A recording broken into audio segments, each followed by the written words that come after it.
Good morning. একটা নতুন blog নিয়ে আজ আমি এলাম। তো আশা করি তোমরা সকলেই ভালো আছো, আমিও ভালো আছি, আমরাও ভালো আছি। তো সকালবেলা আমি এখন বেরোবো, যার জন্য ঘুম থেকে উঠে চা ব্রেকফাস্ট করে আমি রেডি হয়ে আছি, এক্ষুনি বেরোবো। তো আজকে অনুপমা বললো ব্লগটা তুমি শুরু করো, তো ব্লগটা আমি শুরু করলাম। যাই হোক, সবাই ভালো থেকো। যা গরম পড়েছে, মানে আমি গরমে পুরো নাজেহাল। জানি না তোমরা কে কেমন আছো। সত্যি এত গরমে সবাই ভালো থেকো, সবাই সুস্থ থেকো, এটাই বলবো। তো আমি বেরোচ্ছি।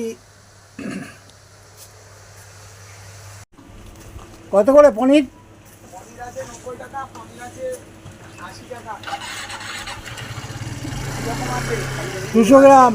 তো এই দোকান থেকে এখন আমি পনিরটা নিয়ে নেবো।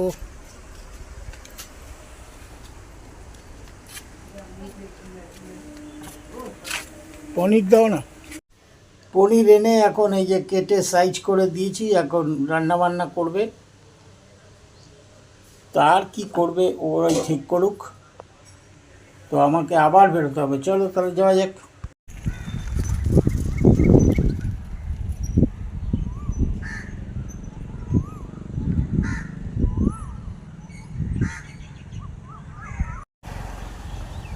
এখন আমি চলেছি একটু হসপিটালে।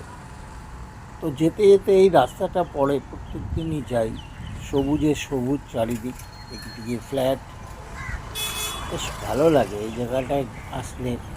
একটু ঠান্ডাও লাগে বেশ, এই গরমের মাঝে এখানটা একটু ঠান্ডা আছে।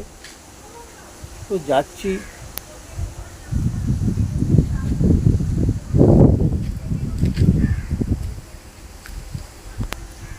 আমার এক বন্ধু আমাকে বললো এখানে একটা স্বাস্থ্যকেন্দ্র আছে, একটি স্বাস্থ্যকেন্দ্রে ভালো ব্লাড টেস্ট হয় আমার, এবং কোলেস্ট্রলটা টেস্ট করব ডাক্তার নাকি সেখানে আছে।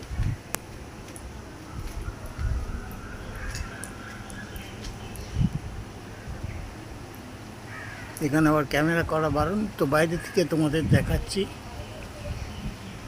তো পনিরে মশলা দিলাম, একটু জিরে গুঁড়ো দিলাম, কাশ্মীরি লঙ্কা গুঁড়ো দিলাম, আর একটু টক দই দিয়ে এখন পনির একটু মাখিয়ে নেব। মাখিয়ে তারপরে হালকা করে একটু ভেজে নেব। আর যে পড়ে থাকা মশলাটা, সেটা পরে মশলার মধ্যে দিয়ে দেবো।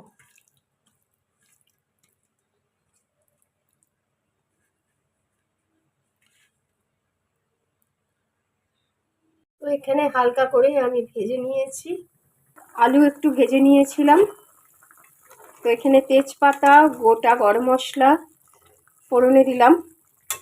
আর এরপরে এই যে দই মাখানো যেটা বাড়তি ছিল এটায়, তো সেই জলটা শুদ্ধ দিয়ে দিয়েছি, আর সামান্য লবণ দিয়েছি। আর চিনি দিলে ভালো, তো আমি চিনি এখন দেব না আর কি, চিনিটা যতটা কম খাওয়া যায় আমাদের, তো সেই জন্য লবণের ওপর দিয়েই চলবো। এরপর আলুটা সেদ্ধ হয়ে গেলে পনিরগুলো দিয়ে দেবো, আর নামানোর সময় একটু শাহি গরম মশলা। রান্না শেষে গ্যাসটাকেও একটুখানি ভালো করে সাবান দিয়ে একটুখানি পরিষ্কার করে নিলাম, কারণ নয়তো না ভীষণ তেল তেলে করে আর কি। আর এই স্ল্যাবটাকেও একটু পরিষ্কার করে নিচ্ছি এখন। এরপর ভালো করে মুছে নেব। এবারে পরিষ্কার করে নিচ্ছি বেসিনটাকে আমি প্রতিদিনই পরিষ্কার করি, প্রায় 2-3 বার হয়েই যায়, কারণ একটু তেলে হয়ে যায় বলে বেসিনটাকে আমি রোজই পরিষ্কার করি।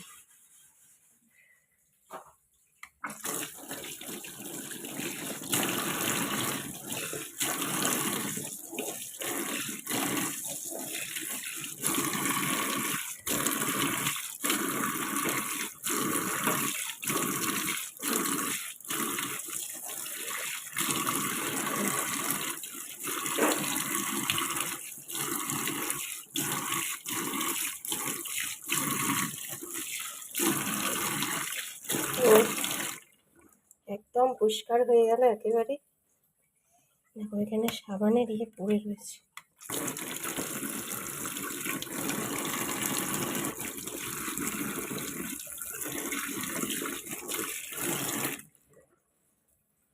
তো আজকে সকালবেলায় স্নান সেরে আগে পুজো দিয়ে নিলাম। তো আজকে না অনেকগুলো বেশ জবা ফুল পেয়েছি অনেক দিন পর। একটু বেশ জবা ফুল দিয়ে ঠাকুরকে সাজিয়ে নিলাম।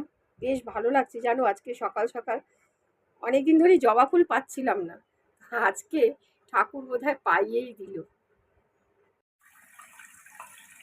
তো পুজো শেষে এখন ঠাকুরের বাসনটা একটু মেজে নেব। আর এখানে খাওয়া দাওয়ার পরে এখানে বাসনপত্রগুলো রেখেছি, এখনো বাসনপত্রগুলো মাজা হয়নি, এই সবে জ্বর এসছে। তো এখন আরও বাসনপত্রগুলো মেজে নেব। বাসন এবারে মেজে নিয়ে আসলাম, এবারে আস্তে আস্তে বাসনগুলো জায়গা মতো সব গুছিয়ে নেব। তো এখন আবার জল দিতে আসলাম গাছে। যেন সকালবেলা জল দিলেও না দেখি শুকিয়ে রয়েছে, তো সেই জন্য বিকালবেলাও একটু জল দিয়ে নিই। আর জল দেওয়ার ফলে কি হয়, তবু একটু না গাছে কুঁড়ি আসে। আমি এর আগে একদিন দেখেছি জানো তো, না হলে যেন গাছে ফুলই ফুটতে চায় না। তো সেই জন্য আমি ভাবলাম যে গাছে এখন একটু সময়ও আছে, জলও আছে। আজকে পড়ন্ত বিকেলেই হাঁটতে বেরিয়ে গেছি, তো দেখছি সূর্যটা একদম গোল হয়ে কি সুন্দর লাগছে, হাঁটতেও ভালো লাগছে, হালকা হাওয়া দিচ্ছে, মানে কাক বাড়ি যাচ্ছে, বেশ ভালো লাগছে জানো তো হাঁটতে। তো আমি এই জাস্ট 15 মিনিট আগে আমি বাড়ি ফিরেছি। তো আজকে বিকেল বিকেল বেরিয়ে পড়েছিলাম, অন্যদিন রাত্রিবেলা বেরোই। আজকে আসলে এখানে খুব আজকাল খুব বাইকের উপদ্রব আর কি, মানে গায়ের উপর দিয়ে বাইক নিয়ে চলে যাচ্ছে এরকম হচ্ছে। কালকেই এরকম হচ্ছিল আর কি, বাইকগুলো গায়ের উপর দিয়ে চলে যাচ্ছিল, আমার ভয় লাগছিল হাঁটতে আর কি। সেই কারণেই আমি আজকে একটু বিকেল বিকেল বেরিয়েছিলাম। তো এখন ফ্রেশ হলাম একটু, এখন রিল্যাক্স লাগছে। তো আজকে আর বাইরে গিয়ে আর ভিডিও করিনি, কারণ ইচ্ছা করেনি। তো একই জায়গায় গেছি, তো সেই জন্য নতুন জায়গায় যাইনি বলে সেখানে আর ভিডিও করিনি। তো তোমাদের টাইমটা দেখাই, 5 এখন বাজে হচ্ছে 7:30 বেজে গেছে, 35 বাজে, 35 বেজে গেছে, 40-র দিকে যাচ্ছে, দেখতেই পাচ্ছ। এখানে ভিডিওটা এন্ড করছি। যদি ভিডিওর কিছু তোমাদের ভালো লাগে তাহলে লাইক শেয়ার করো, এবং কালকে আরেকটা ভিডিও নিয়ে কালকে দেখা হচ্ছে। টাটা, এখনের জন্য টাটা। যদি ভিডিওগুলো ভালো লাগে তাহলে সাবস্ক্রাইব করো আমাদের জীবনকে।